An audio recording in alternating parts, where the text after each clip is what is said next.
안녕하세요. 1인 원장 윤 원장입니다. 오늘은 벌써 월요일이에요. 오늘 월요일인데 이제 보강을 막 짜다가 시간이 엄청 많이 지나서 조금 있으면 바로 수업을 해야 되겠더라고요. 그래서 오늘 영상을 찍어야 되는 날이기 때문에 불이 나게 영상을 켰습니다. 오늘은 대기받는 공부방의 노하우라고 제가 썸네일을 만들어 놨는데 약간 너무 어그로를 끈 것 같아서 대기받는 공부방의 계기, 운영 노하우 쯤으로 그냥 제 경험을 들어주신다고 생각하시면 조금 제 부담이 줄어들 것 같습니다. 오늘은 제가 지금 수업을 70명 정도 수업을 하고 있는데 저는 사실 지금은 바쁘지 않아요. 한가하거든요. 그래서 사실 지금도 수업을 받으려면 받을 수는 있는데 지금 수업을 안 받는 이유는 제 목 디스크 때문에 목이 아파서 수그리고 있는 작업을 오래 할 수가 없어요. 그래서 지금은 안 받고 있는데, 그래서 이제 대기가 지금 현재, 그러니까 올해를 시점으로 해서 2022년에 50번까지 대기 번호가 갔어요. 그런데 중간에 이제 연락을 해서 안 되는 아이들은 지운 것도 있고 들어온 아이들도 있고 그렇습니다. 2017년 겨울방학부터 해서 계속 지금까지 항상 대기가 있었어요. 작년에는 135명까지도 있었습니다. 근데 이렇게 대기를 받게 된 이제 계기는 무언가 하면, 저는 사실은 공부방에 입지가 되게 중요하다고 생각하는 사람이거든요. 교습소를 할 때도 입지 선정에 공을 들이지 않아서 약간 한 36명에서 40명을 항상 고전하다가 제가 공부방으로 다시 재오픈을 한 거기 때문에 입지에 대한 부분이 좀 중요하다고 생각을 하는데, 처음에도 마찬가지로 제가 이제 금전적으로 여유가 크지 않았기 때문에 월세가 80만 원 정도 되는 곳에서 시작을 했어요. 그런데 그리고 이제 낮에 공부방 자리를 알아보러 다니다 보니까 우선은 아이들이 왔다 갔다 하면서 제가 좀 느낀 거는 뭐였냐면, 너무 엘리베이터나 입구가 어두웠다. 그래서 아이들이 좀 무서워요 이렇게 하는 꼬맹이들이 좀 있었고요. 그 다음에 중학생들은 저녁 시간에 왔다 갔다 하다 보니까 밑에 주상복합이어서 술집이 있었거든요. 그래서 그런 부분이 아이들을 더 이상은 늘리게 할 수는 없는 장소다라고 생각을 했어요.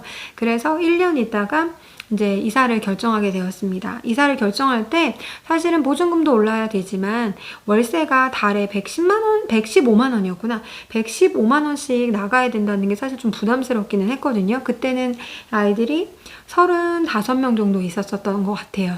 근데 그래도 여기 이 장소에서는 더 이상은 늘어날 수 없다라고 생각을 했어요. 그래서 우선은 학원가에서는 좀 멀지만 그 다음에 아파트가 좀 둘러싸여 있는 곳, 그런 곳으로 이사를 했습니다. 차로 제가 있었던 곳에서, 원래 기존에 있었던 곳에서 차로 한 10분 정도, 5분 정도 그 정도의 거리에서 이사를 했고, 원래 거의 대부분 차를 타고 왔었기 때문에 거기는 아파트가 막 이렇게 둘러싸여 있는 데가 아니었거든요. 그래서 빠지는 인원은 전혀 없었습니다. 근데 이사를 한 후에 그때도 제가 홍보를 막 주력하지는 않았기 때문에 전단지를 2번 정도 뿌렸던 것 같아요. 한 4,000부를. 그러니까 이제 연락이 왔는데, 그게 참 운이 좋게도 저희 원에 다니는 친구들이 이렇게 잘하는 아이들이 좀 많이 있었던 것 같아요, 그때. 근데 그 어머님들이 이렇게 소개를 해주지는 않았었던 거죠. 그런데 자연스럽게 저희 원에 상담을 하다 보면 누가 다니는지 이렇게 자연스럽게 알게 되는 경우가 있잖아요. 그래서 그 덕을 좀 많이 봤습니다. 그리고 또 그 해에 운이 좋게 사립학교에 다니는 친구들이 좀 있었는데, 영재학급이 16명이 그 학교에서 뽑는 거면 저희 원 아이가 11명이 됐어요. 그래서 우리 학원생들이 많이 영재학급이 되고, 그 다음에 학교에서 과학이라는 타이틀이 붙은 여러 가지 대회는 제가 좀 준비를 많이 해줬었는데, 최우수상, 우수상, 장려상, 그런 상을 거의 저희 학원 아이들이 다 받았어요. 그래서 그 해에 입소문이 나기 시작하더라고요. 그러니까 겨울방학이 됐을 때는 정말 대기가 엄청 많았어요. 그리고 아이들이 왔을 때는 또 운영을 할 때는 저는 애들한테 일주일에 한 번 만나는 거니까 제가 뭐 엄청나게 바쁘지 않는 이상은 가서 잘 지냈냐, 뭐 그 다음에 집에 갈 때는 꼭 뒤에 수업이 있지 않는 이상 문 앞에 가서 잘 가라 다음 주에 보자 막 인사도 해주고 아이들과 이야기를 좀 많이 하려고 해요. 뭐 잡담 같은 거. 근데 그러다 보니까 좀 아이들하고 정서적인 교류가 있고 아이들이 선생님을 너무 좋아한다 이런 얘기를 많이 들었던 것도 대기받는 공부방이 된 계기가 아닐까? 운영의 노하우가 아닐까? 뭐 그런 생각이 들었습니다.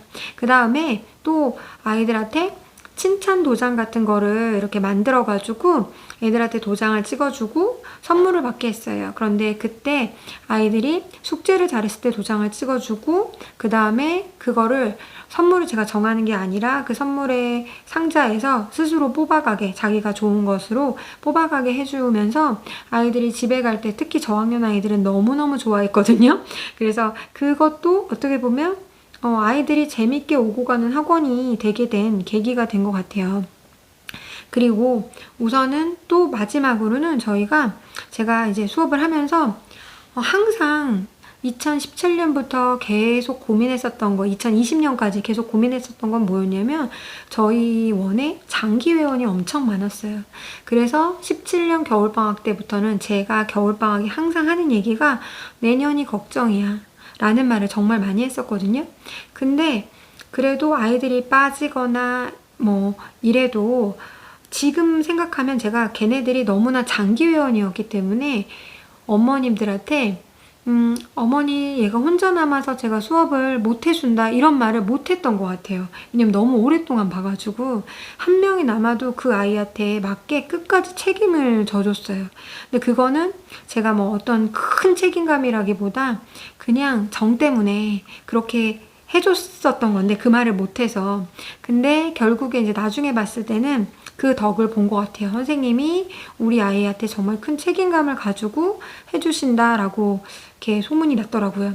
그래서 지금은 사실은 저는 이제 한 명이 남으면 수업을 못해요. 왜냐면 체력이 없기 때문에 하고 싶어도 못하는데 그런 부분이 좋은 소문이 나게 된 계기가 또 된 것 같아요. 그리고 저는 상담을 자주 못하고 지금도 못하고 안 하고 동시에 다 하고 있어요. 근데 자주 연락하지는 않지만 전화를 하게 되면 정말 그 아이한테 좋은 점이나 나쁜 점, 뭐 나쁜 점은 정말 솔직하게 말씀드리고 그 부분에 대해서 어머님과 많이 상의하고 교류하려고 많이 애썼거든요.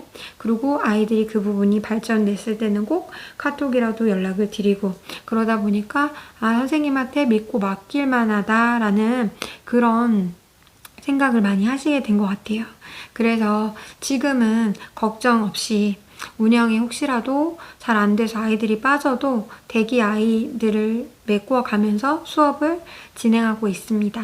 대기자를 이제 적어놓은 지는 이제 2017년 후반부터는 이제 소개로 많이 왔기 때문에 이제 대기를 적어놓기 시작했는데 대기자는 사실은 50명이 된다고 해서 50명이 언제든지 우리 학원만 바라보다가 짠 하고 나타나지는 저는 않는다고 생각을 해요. 그래서 항상 그 대기자의 20% 정도만 생각을 하는데 그래도 제가 편안하게 운영할 수 있는 그런 부분은 충분히 되어지고 그리고 내가 이렇게 좀 열심히 해야지 하는 생각도 들게 하는 그런 부분인 것 같습니다. 다음번에는 그러면 이렇게 대기자가 많은데 왜 학원으로 안 나갈까? 그 부분에 대한 이야기도 해볼까 합니다. 감사합니다.